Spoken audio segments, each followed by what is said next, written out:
साधन संपन्न हो। साधन संपन्न की पहली स्थिति है संयम। मन पर संयम हो, कर्म पर संयम हो और वचन पर संयम होना चाहिए। पहली साधना है।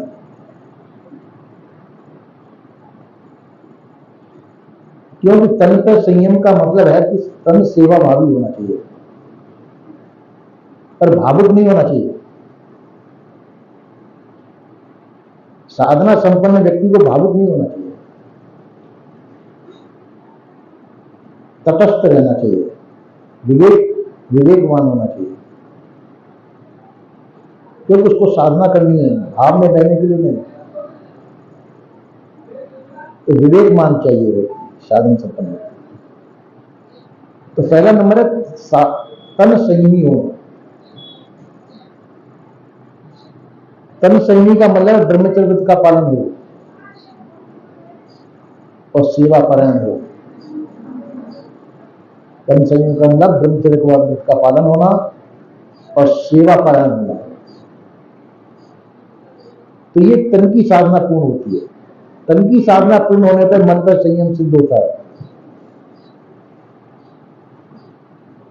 मन पर संयम सिद्ध होने में मन का संयम क्या है? व्यर्थ चिंतन नहीं होना, सार्थक चिंतन की पूर्ति कर देना और व्यर्थ चिंतन का त्याग कर देना चाहिए। व्यर्थ चिंतन किसे कहते हैं? जिस चिंतन का वर्तमान से कोई संबंध न हो, उन चिंतनों को करना तो व्यर्थ चिंतन है। जिस चिंतन से किसी कार्य की सिद्धि न होती है, ऐसे चिंतनों का व्यर्थ चिंतन कहते हैं। ऐसे व्यर्थ चिंतन का त्याग कर देना चाहिए, सार्थक चिंतन करना चाहिए। सार्थक चिंतन का मतलब अभी हमारा कार्य जिससे सिद्ध होता हो तो सार्थक चिंतन करना चाहिए। अभी जिसकी आवश्यकता हो, विशेष हो, जैसे अपन को भूख लगी है, भोजन की आवश्यकता है, तो भोजन का कार्य कर लेना चाहिए।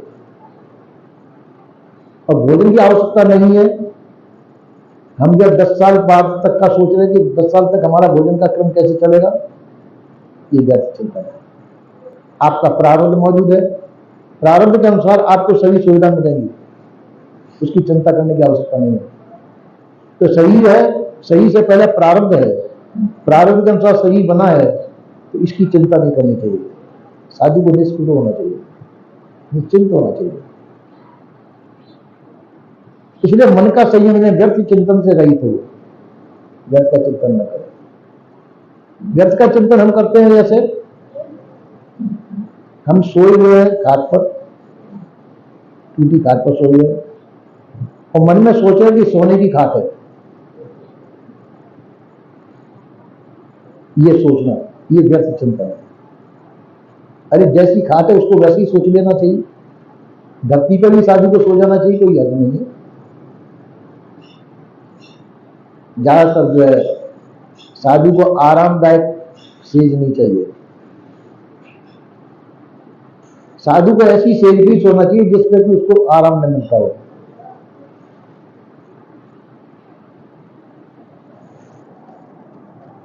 एक दफे की चर्चा मैं बताता हूं। एक साधु ने अपनी सैया बनाई, तो गोल गोल डंडे होते ना, तो गोल गोल लकड़ी के वो 4 पेड़ थे, ऐसे काट करके तो काट लिए, बर कटवा दिए। वो उनके काम वाले किसान के, और उनके ऊपर डंडी वो पाटी लगवा दी और गोल गोल जो है उस पर डंडे लगवा दिए और गोल गोल डंडे लगे, उस पर टाट बिछवा दिया, उस पर साधु सोता था। तो जब ऐसा क्यों सोता था कि उसको निद्रा न सताए। तो निद्रा में जब होगा तो भजन कब करेगा साधु।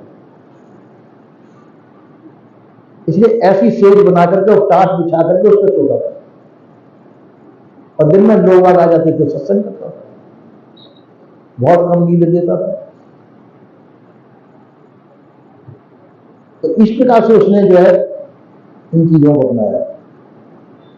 शरीर को आराम आराम तलबी नहीं होना चाहिए। आराम तलबी शरीर जो है साधन नहीं कर सकता है। संपन्न व्यक्ति चाहिए, साधन संपन्न चाहिए, कर्मशील व्यक्ति चाहिए। तो मन का संयम सिद्ध होना कि व्यर्थ चिंतन से रहित होना। व्यर्थ चिंतन साधु को नहीं करना चाहिए। व्यर्थ चिंतन करेगा तो भजन नहीं कर सकता साधु। उसका मन जो व्यर्थ चिंतन में लगा रहेगा, सोचेगा कि मैं साधन करता हूं तो मेरे भक्त बहुत होने चाहिए, ये व्यर्थ चिंतन होगा। अरे भक्त से क्या कल्याण थोड़ी होगा? कल्याण तो तुम्हारे साधन भजन से होगा। भक्त कोई आए नहीं आए इससे तुम्हारा क्या लेना देना? कोई सोचते है मेरा नाम होना चाहिए, जय जयकार होनी चाहिए, तो ये सोचने का ये व्यर्थ चिंतन है। साधु को ऐसे चिंतन नहीं करना चाहिए। कोई अच्छा कहे, कोई बुरा भी कहेगा साधु। सदगुरु कई साल कहा, कोई बोले, कोई बोले, कोई डाले सुन दूर, कोई स्तुति निंदा करे, कोई ज्ञानी, कोई। इसलिए जो है इन चीजों की तरफ साधु को ध्यान नहीं रखना चाहिए। कोई बुराई नहीं करेगा, कोई अच्छा कहेगा, कोई बुरा करेगा। अच्छा कहने वाले से प्रभावित नहीं होना चाहिए साधु, और बुरा कहने वाले से रुष्ट नहीं होना चाहिए। दोनों को बराबर समझना चाहिए। ऐसा प्रभाव जिसके ऊपर है तो समझो कि वो साधन कर सकता है, भजन कर सकता है। और थोड़े से कष्ट से जो प्रभावित होता है या थोड़े से मान सम्मान से जो प्रभावित होता है वो साधन भजन नहीं करता है। इसलिए संयमी होना चाहिए। मन का संयम से, तन का संयम, मन का संयम से होना चाहिए। मन जो व्यर्थ चिंतन से रहित हो।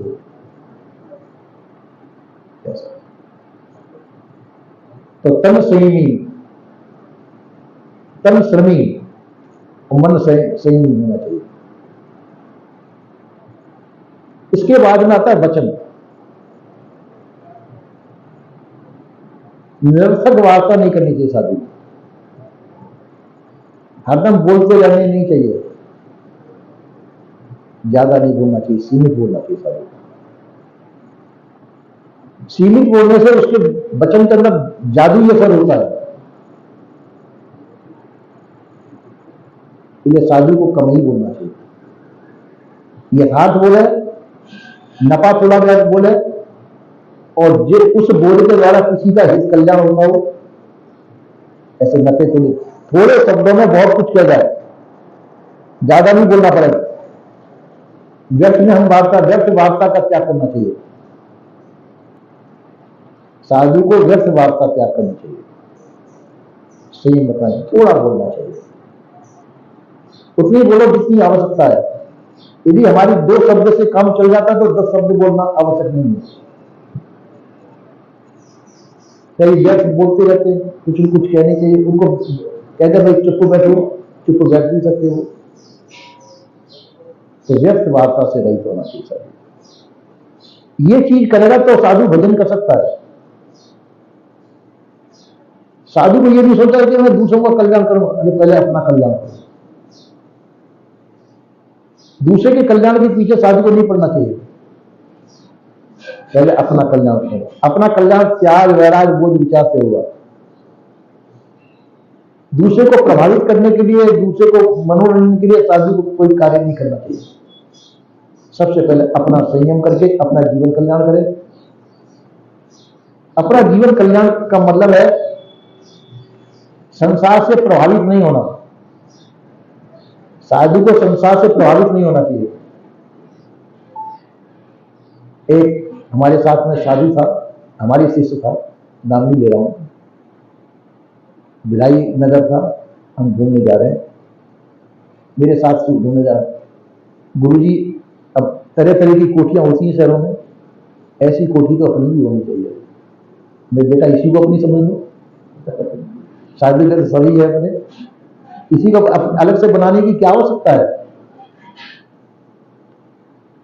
तो कहा कि दूसरे आगे गया तो और अच्छी कोठी मिली देखने को, बंगला मिला उसे। हाँ ये भी अच्छा है, ऐसा भी अपने होना चाहिए। मैं कि सब पूरा संसार अपना है, तो सब संसार की कोठी अपनी है, सब संसार के बंगले अपने ही है,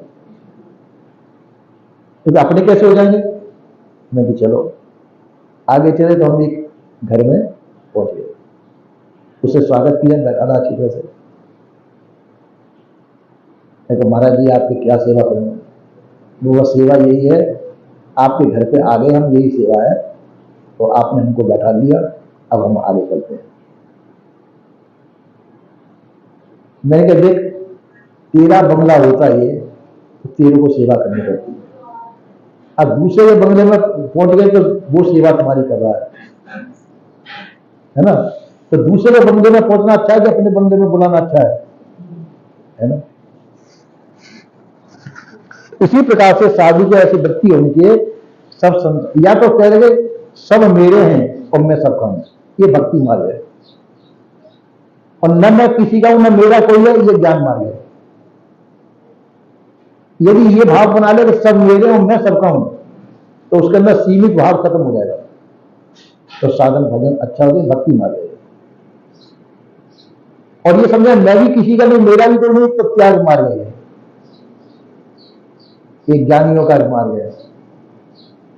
इससे भी सफलता मिल जाएगी। हम न ये कर पाते न ये कर पाते, दोनों में से कुछ नहीं कर पाते, बीच में रह जाए। इसलिए साधु को चाहिए कि संसार की भौतिक संपदा से वैराग्य लेना चाहिए। तो भौतिक संपदा सब छूटने वाली है, शरीर छूटेगा, शरीर के साथ में भौतिक संपदा भी सब छूटने वाली है। और शरीर अपना नहीं है, प्रारब्ध के अनुसार बना है। जब तक इसके बाद है, जब तक रहेगा 40 साल 50 साल 20 साल 100 साल 125 साल, तभी तो प्रारब्ध अंत होगा। उसके बाद में शरीर छूट जाएगा। तो शरीर अपना कहां हुआ। शरीर संबंधी हमने जो संपत्ति अपनी मान रखी, वो भी अपनी नहीं, वो भी छूट जाएगी। आप इकल्ले ही जाएंगे यहां से, तो यहां की चीज तो नहीं छूट गई ना। और यदि हमने इसमें वृत्ति लगा दी कि ये मेरा है, ये मेरा, तो वो वृत्ति फंसी रह जाएगी, फिर दोबारा जन्म करवाएगी। तो साधु को तो बिस्तर बांध के बिल्कुल तैयार रहना चाहिए। जब प्रारब्ध पूरा हो जाए, जब ही चल दे, झाड़ फोड़ के वहीं छोड़ दे, वहां की चीज वहीं छोड़ दे, कुछ भी पकड़ना नहीं है। एक हमारे संत थे संपूर्ण साहब, वो क्या कहते, रात को सोते थे और सवेरे अपने बिस्तर को गोल करके बड़े अच्छी तरह से बांध करके खूंटी से लटका देते थे। अब उनको चलना हो तो एकदम बिस्तर उठाए और सीधे चल दे, उनको कोई तैयारी करने की आवश्यकता नहीं थी। तो साधु को ऐसी तैयारी रखनी चाहिए, जिस समय चल दे, फिर वृत्ति फंसी नहीं रह जाए, ये मेरा छूट गया, ये मेरा छूट गया, ये रह गया, वो रह गया। सब तरफ से साधु को अपनी वृत्तियां निकाल लेनी चाहिए। सीधी सी बात है, साधु को अचाह हो जाना चाहिए, सभी प्रकार की चाहनाओं का अंत कर देना चाहिए। तो चाहना किसकी होगी, संसार की होगी। और संसार की चाहना से आपका कल्याण नहीं होगा। संसार की चाहना से आप लोगों का कल्याण नहीं हो सकता है। और चाहना करेंगे संसार की, तो संसार की चाहना से आपको प्राप्त भी होगा, वो संसार में छूट जाएगा, आपकी किस काम आएगा। कि शरीर के काम आए तो शरीर का प्रारब्ध मौजूद है, प्रारब्ध से वैसे ही प्राप्त होगा, उसकी भी चिंता करने की आवश्यकता नहीं है। इसलिए साधु को अचाह पद में स्थित होना चाहिए। अचाह पद है, जो साधु अचाह पद में स्थित है वो कल्याण स्वरूप है, उसके दर्शन से ही कल्याण है। कहते हैं मुख देखत पातक हरे, परसत कर्म मिलाए। ऐसे साधु का मुख देखते ही पातक बने पापों का नाश हो जाता है। परसत कर्म मिलाए, स्पर्श करने से, स्पर्श करने से, कर्म नाना प्रकार के पहले दूषित कर्म है और दूषित कर्मों का अंत होता है, सदकर्मों का उदय होता है। तो इसलिए साधु ऐसा चाहिए। कौन से संत है वो, अचाह हो गए, जिनको चाहना कुछ नहीं है, प्रारब्ध पूरा करना है केवल, और चाहना नहीं है जिनकी। एक दफा कृष्ण से पूछा, कृष्ण संतों का वर्णन करे थे, वो संत ऐसे हैं, वो संत ऐसे हैं, वो संत ऐसे हैं। भक्त जो मेरे हृदय में वास करता है, कर्मी मेरे सामने रहता है, ऐसे वर्णन करे। तो कहा कि और ज्ञानी, सो ज्ञानी ममो दुर्लभ, जिसको जाय न चाहिए कबहू कछु, तुम सन सहज सने बसो निरंतरता ऐसे ज्ञानी पुरुष कहाँ रहते हैं कि जिनको आपको भी दर्शन नहीं होते? ऐसे ज्ञानी कहाँ है? वो मेरे सिर पे रहते हैं। कृष्ण ने कहा वो ऐसे ज्ञानी पुरुष मेरे सिर पे रहते हैं। जैसे सिर के बाल दिखाई देते हैं, छोटे छोटे बाल होते हैं, सिर के बाल दिखाई दे सकते हैं नहीं। इसी प्रकार से वो ज्ञानी पुरुष हैं, मेरे मस्तक पे हैं, मेरे वंदनीय है। वो उन संतों की मैं वंदना करता हूं जिनको कुछ नहीं चाहिए। जिनको कुछ चाहिए तो मैं उसको दे देता हूं, कम से कम उसके ऋण से मुक्त हो गया। पर जो ज्ञानी, जो ऐसे ज्ञानी जो मेरी भी कामना नहीं है, जिनको मेरे दर्शनों की आवश्यकता नहीं, जिनको मेरे किसी भी प्रसाद की आवश्यकता नहीं, ऐसे ज्ञानी मेरे सिर पर निवास करते हैं। उनकी मैं वंदना करता हूं, उनके दर्शनों के लिए मैं लालायित रहता हूं, और मुझे भी वैसे दर्शन नहीं हो पाते उन सबको। तो क्योंकि उनको कुछ भी नहीं चाहिए। जिसको कुछ भी नहीं चाहिए तो वो किसका गुलाम होगा? तो साधु किसी का गुलाम नहीं होता है, साधु किसी का आश्रित नहीं होता। जो सदैव अचाह पद में स्थित है वो सर्व समर्थ माना जाता है साधु। जिसने विवेक पूर्वक अचाह पद को ग्रहण कर लिया वो सर्व समर्थ है। उसको किसी की आवश्यकता नहीं। वो गुलाम किसके सामने होगा? उसके लिए राजा रंग बराबर है, उसको कोई आवश्यकता नहीं है। और आवश्यकता शरीर की है, शरीर का प्रारंभ मौजूद है, प्रारंभ से उसको पूर्ति हो जाएगी, उसको चाहना की आवश्यकता क्या है? ऐसे साधु अचाह हो जाते हैं। तो साधना करने वाले साधक का यह कर्तव्य है, यदि साधन करना चाहते हैं तो उसको भी अचाह होना चाहिए। इसकी चिंता नहीं करना चाहिए कि ये चाहिए मुझे, ये तो सब प्राप्त होगा, अपना भी होगा, प्रारंभ से प्राप्त होगा। इसकी चिंता फिक्र नहीं करनी चाहिए। अचाह होकर के ही साधन भजन हो सकता है, और चाहना करके तो हम साधन भजन नहीं कर सकते। तो चाहना किसी होगी? संसार की होगी। संसार की चाहना से हमारा साधन भजन नहीं हो सकता है। तो सभी प्रकार की संसार की चाहनाओं का त्याग करके अचाह पद में स्थित होकर के अपना अभ्यास करना चाहिए, कल्याण का उपाय करना चाहिए। ऐसा संत गुरुजन कहते हैं। बोलिए श्री सद्गुरुदेव की जय हो।